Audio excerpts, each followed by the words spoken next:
Hello everyone. In this video we're going to be taking a look at an article, well an opinion piece more or less, from the Washington Examiner. It was published on December 15th, written by Tom Rogan.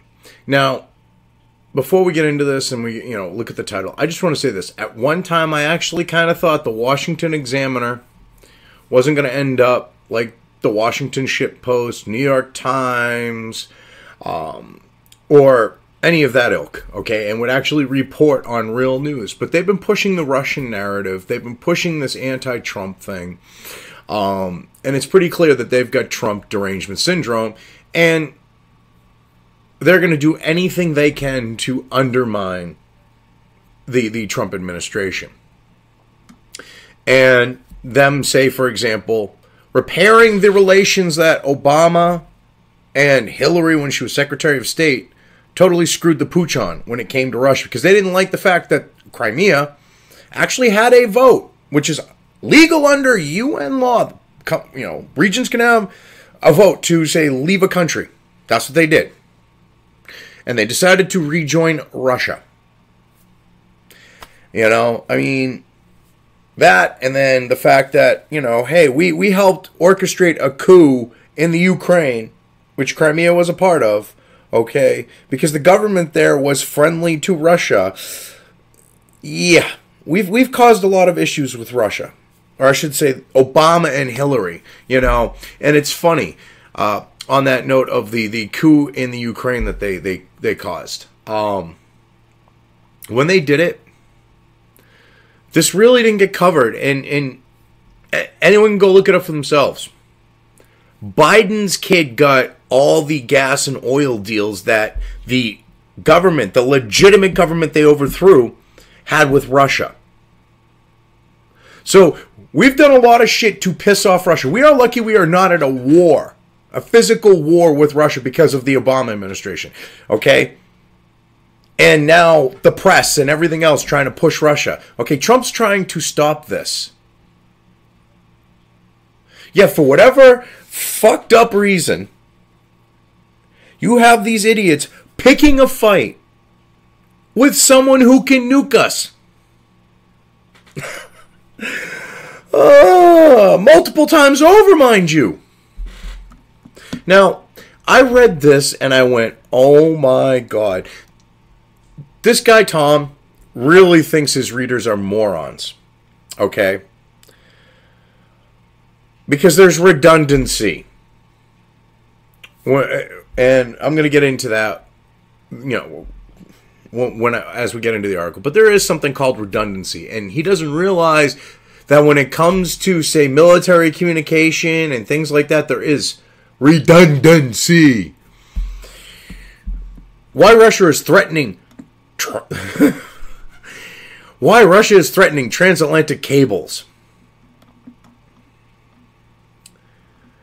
And I love the caption for this picture. It's about maximizing Russia's potential to win a quick war. Yeah, the United States does the same thing. EU member nations, okay, that are part of NATO, with us part of NATO. We do that with any quote-unquote potential enemy. That's how you play the game. I'm not surprised by the warning from Britain's top military officer given on Thursday that Russia poses a growing threat to undersea communication cables between Europe and the U.S. So don't sharks. They're like attracted to the electromagnetic fields, okay? They are constantly under attack by sharks. I don't see you, writing a story about how sharks are threatening the transatlantic cables. They're a bigger threat to it than Russia is. Oh, God. According to Stuart Peach, Britain's equivalent to the chairman of the Joint Chiefs, Russia is developing new means to disrupt sea lines of communication and thus catastrophically affect both our economy and our ways of living. Okay, first off, ever hear of satellite? Yeah.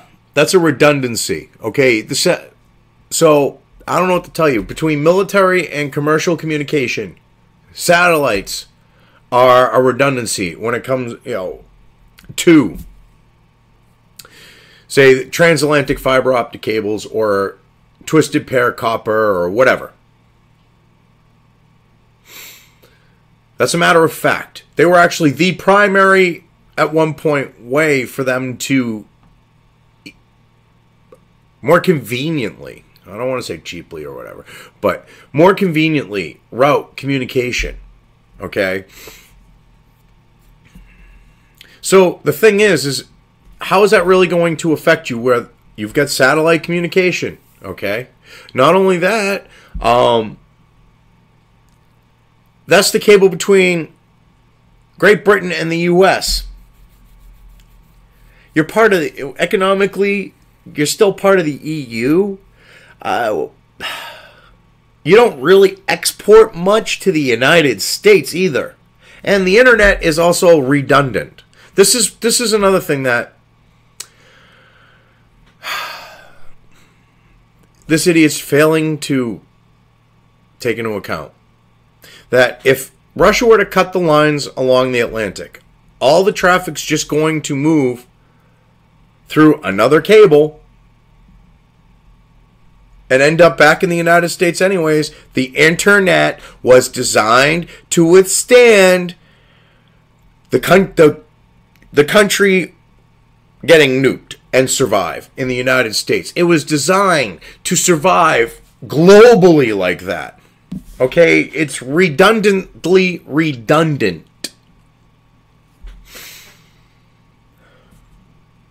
So you're making a mountain out of a molehill, trying to push this Russian fear-mongering. And Tom, you're a scumbag for doing so.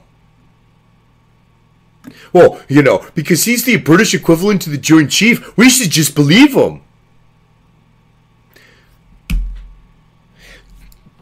The leap of faith, okay, that we are expected to take these days when it comes to Russia, or women just accusing men of sexual impropriety, okay, without any evidence.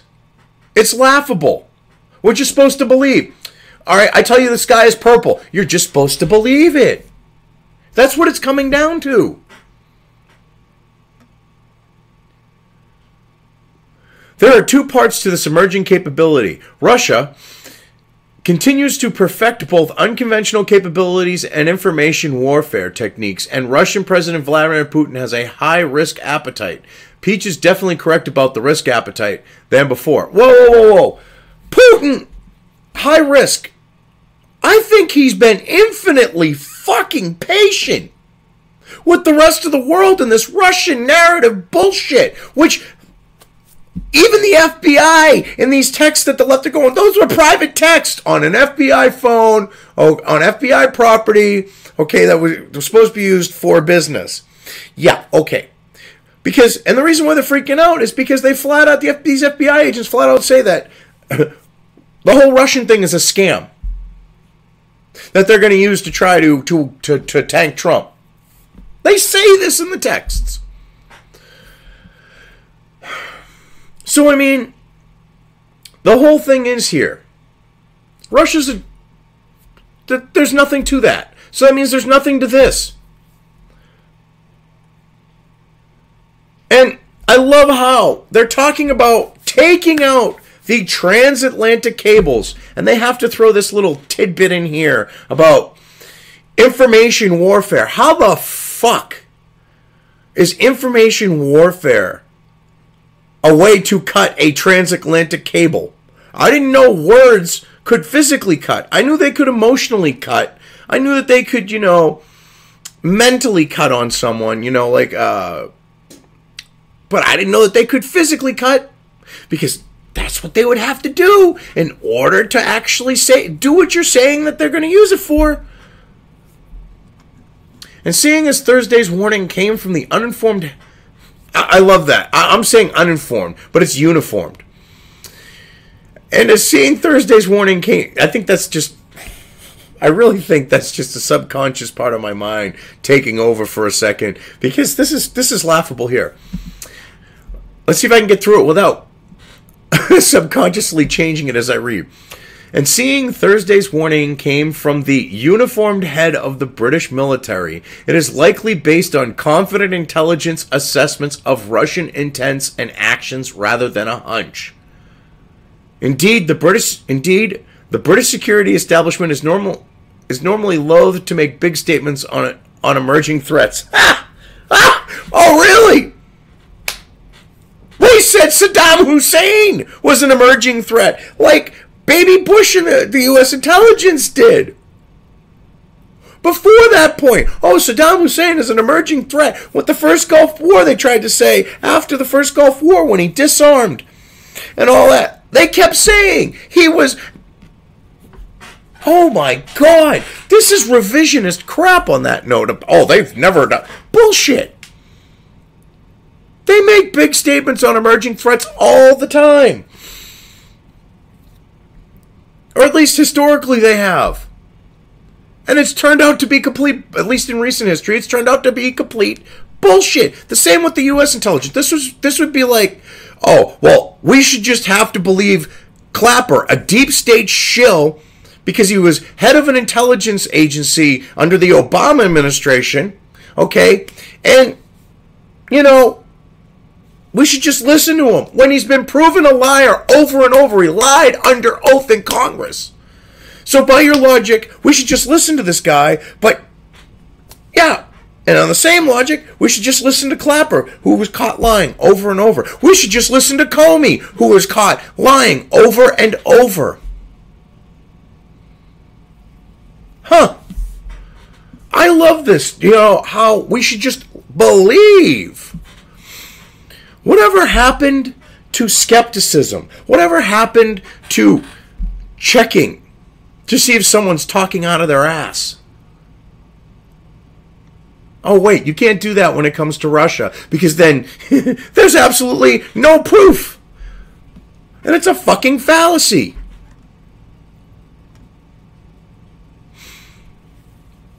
This is ridiculous. Yep, Russia's interest in cutting undersea cables is not surprising. Well, the funny thing is besides that, you don't think the United States has looked at this as a military contingency, plan in a war? You don't think they've looked at it that way?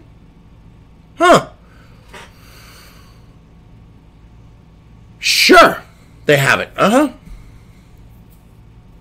For a start, in any slow-rolling escalation with NATO, cutting undersea cables would allow Putin to disrupt European civilian economic and social well-being.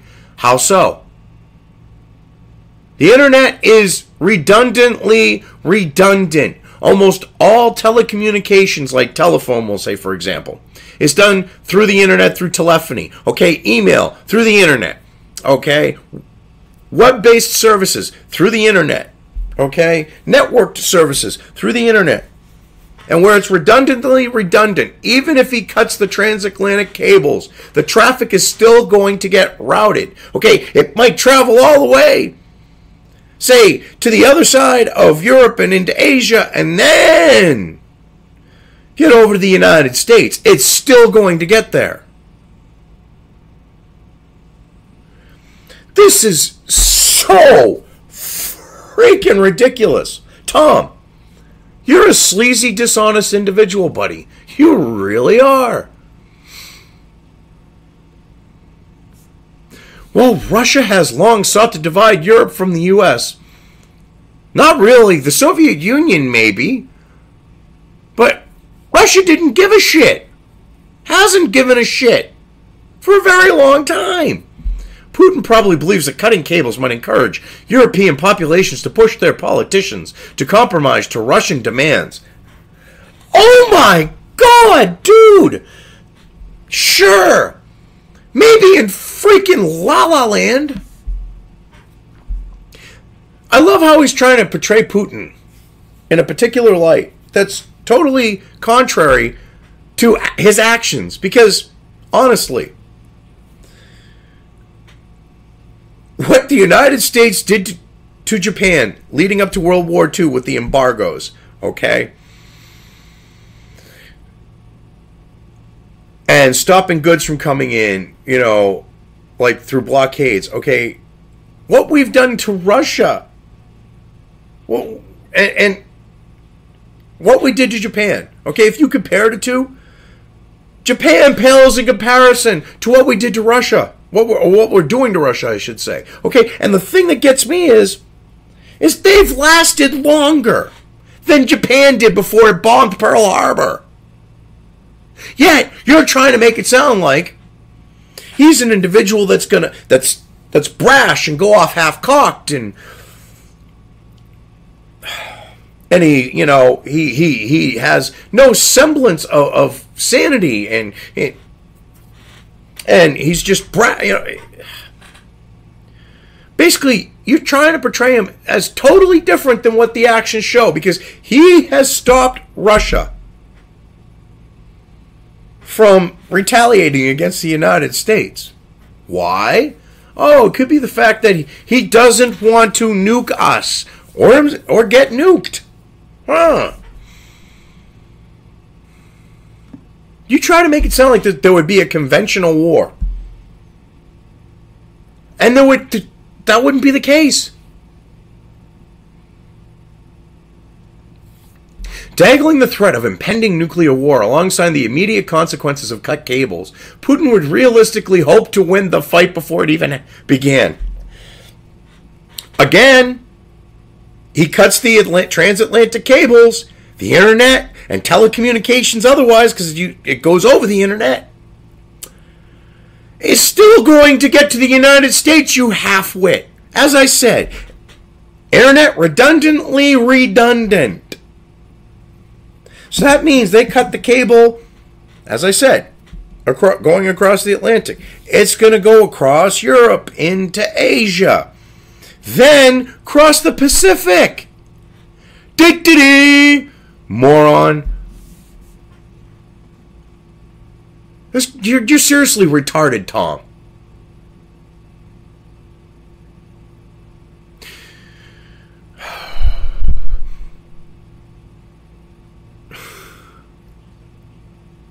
Cutting the cables and thus separating Western Europe from the United States would also make sense were Russia to launch a conventional invasion against the Baltic states or Poland.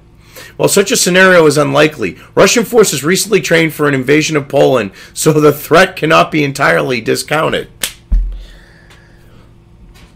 Talk about twisting the facts. Okay. If you have Europe and the United States posturing against you, how are they getting into your territory? Huh? Could it be Poland? You moron. If you have U.S. troops amassing in Poland, you're going to have a scenario to invade the territory and interrupt the invasion, or NATO troops, I should say. If you have a scenario where NATO troops are going to be launching an attack into your territory from the only place they really can, which is Poland, that makes any sense at least. You're going to practice for that scenario. Nice try twisting the facts here. And I love how you bring up this fact of, like, with this section, okay? The cutting of the cables would make sense in a conventional war. Which it would not make sense in a conventional war.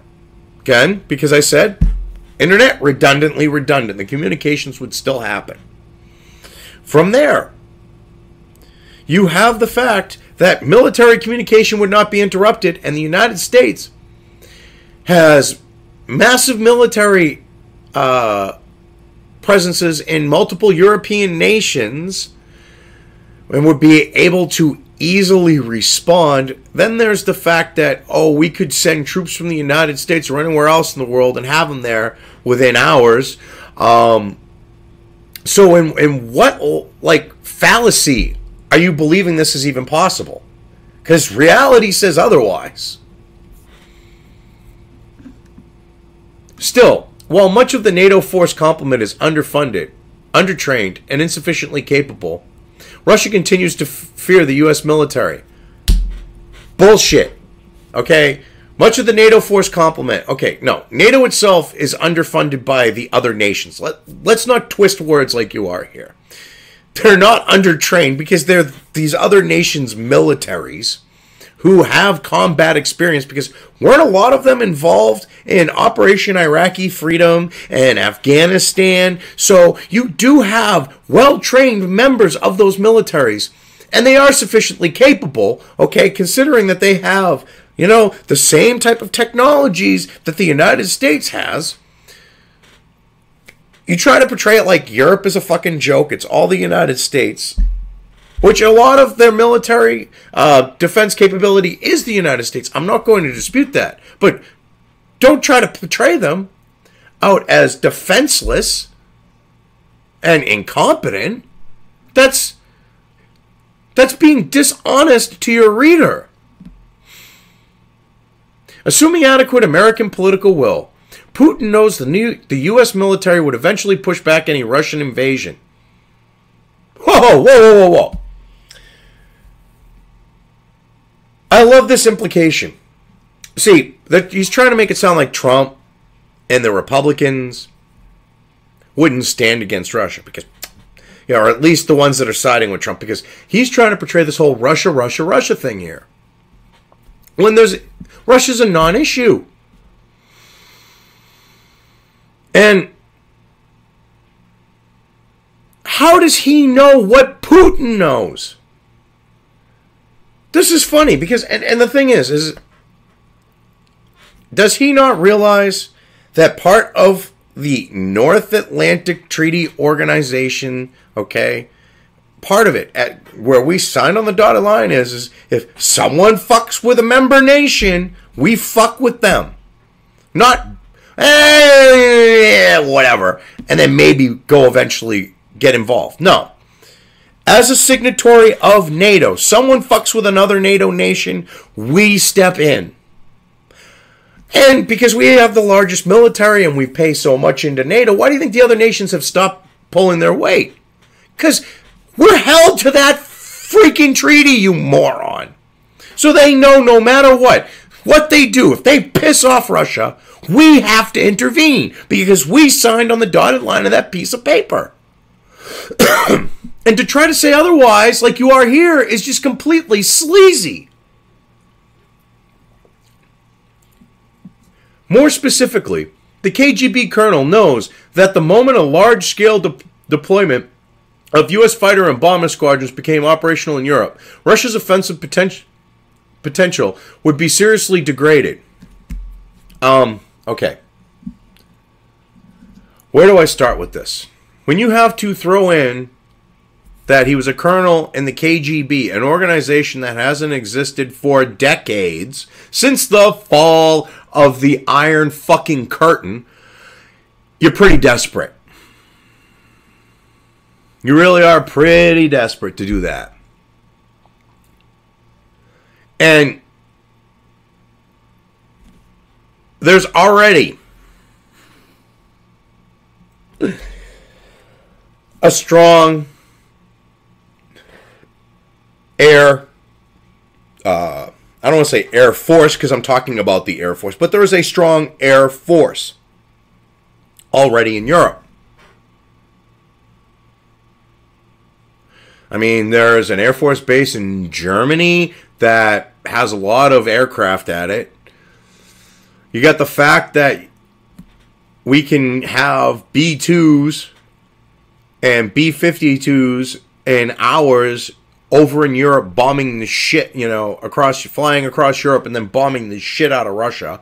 You leave all these things out and try to make it sound like, oh, well, we have to get planes there. No. Do we need to get planes physically to, the Middle East when we were in Iraq? No. How about Afghanistan? Not really. They flew in. They either showed up on an aircraft carrier or they flew in, bombed, and flew away. You really don't think your readers are going to have a grasp of these concepts and these facts that go counter to your narrative, buddy?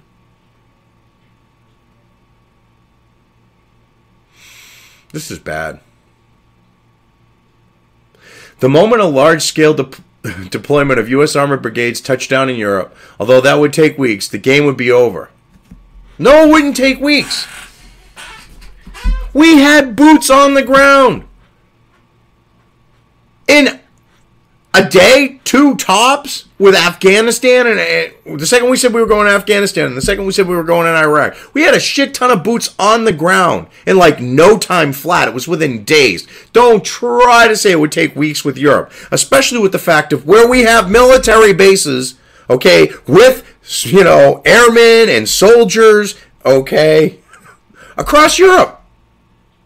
We already have boots on the ground in Europe.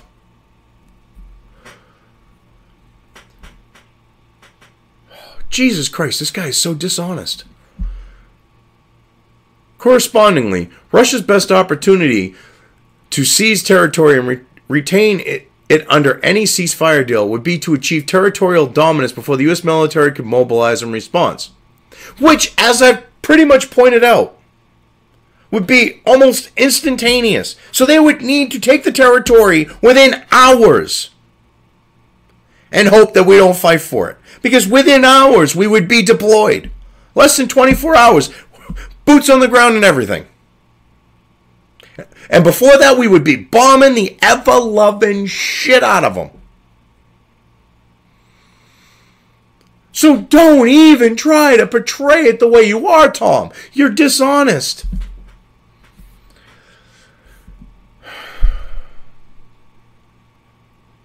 This is ridiculous. Put simply, Russia would have to advance so rapidly into the Baltic states or Poland that NATO's broader resolve collapses. Which wouldn't happen, because who props up NATO?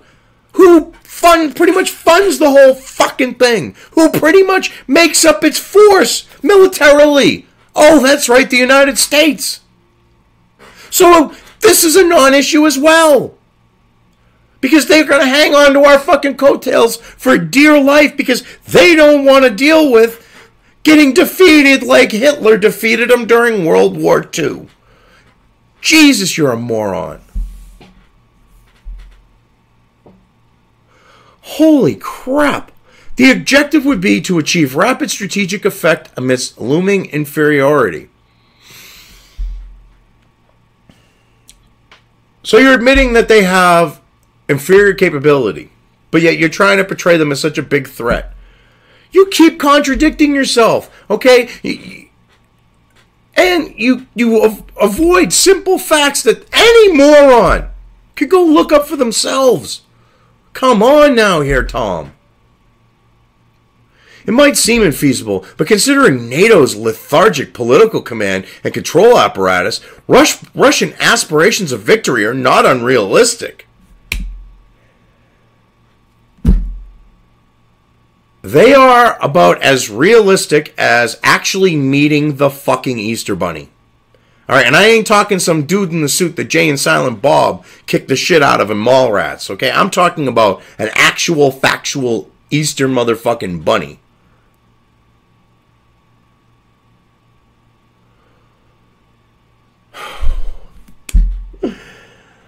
Oh, this is such a work of fiction. No wonder it's opinion.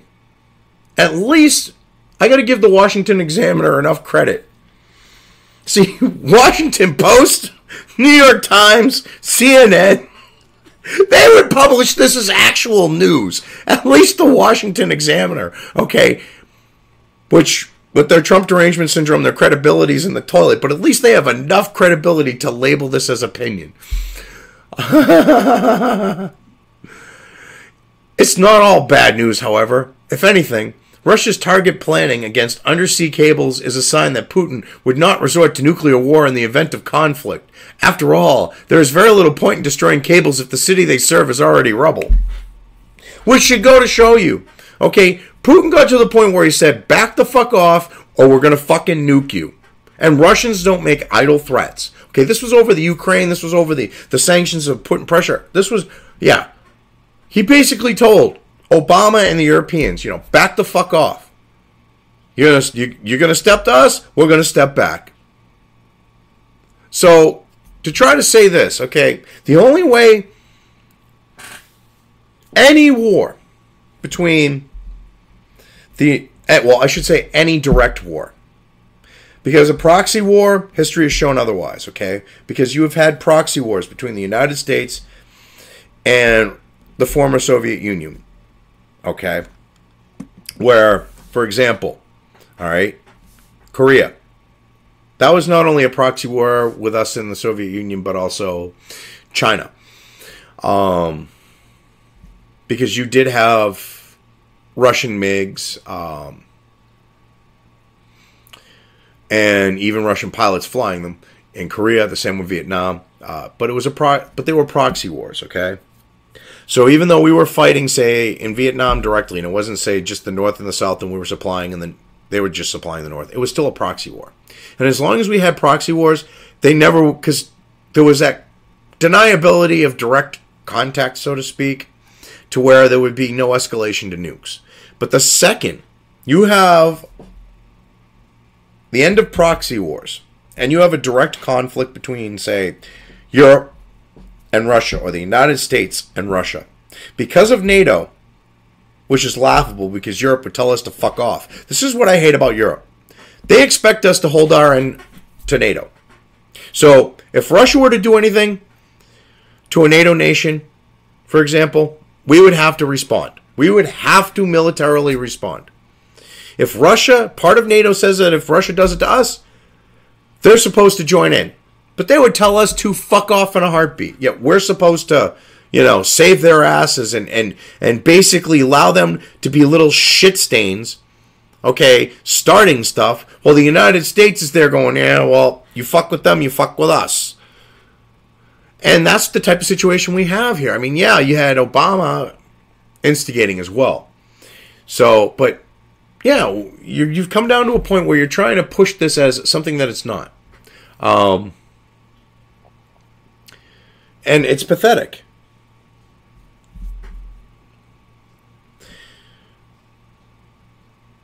I mean, just one last thing here about this. I mean, you literally look at how embargoes have gone.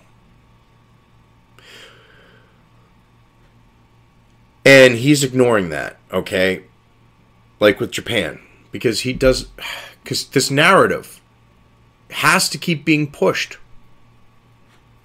Because they're losing with it. And they think pushing on it harder and cramming it down our throats more is going to get more people to believe it, more people to buy into it. When it's actually getting less people to do that.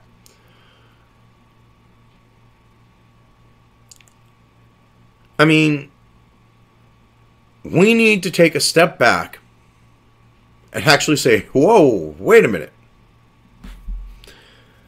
And hold any outlet that's going to push this type of crap. Because, I mean, look at me. I'm just some fucking schlub. All right? Sitting in front of a computer, a cheap Rat Shack microphone that I got at one of the closing stores for pretty cheap. A laptop that's like 3 or 4 years old. And I'm debunking your shit. Seriously. That's pretty bad. When you've got the resources of the Examiner behind you, and you can't even use them to cover this shit up with at least a little bit of fact behind it. That's pretty bad. Anyway, I think I've covered this well enough, and I'm going to leave things here. If you liked this video, depending on where you are watching it, please give it an upvote or thumbs up.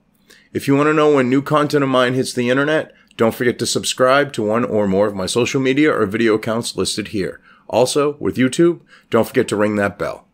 You can find all of my video content on both BitChute and YouTube. This may not be the case with other places I upload to, but I will try to minimize this happening. You are always welcome to interact with me at any of these sites on the list, so feel free to do so.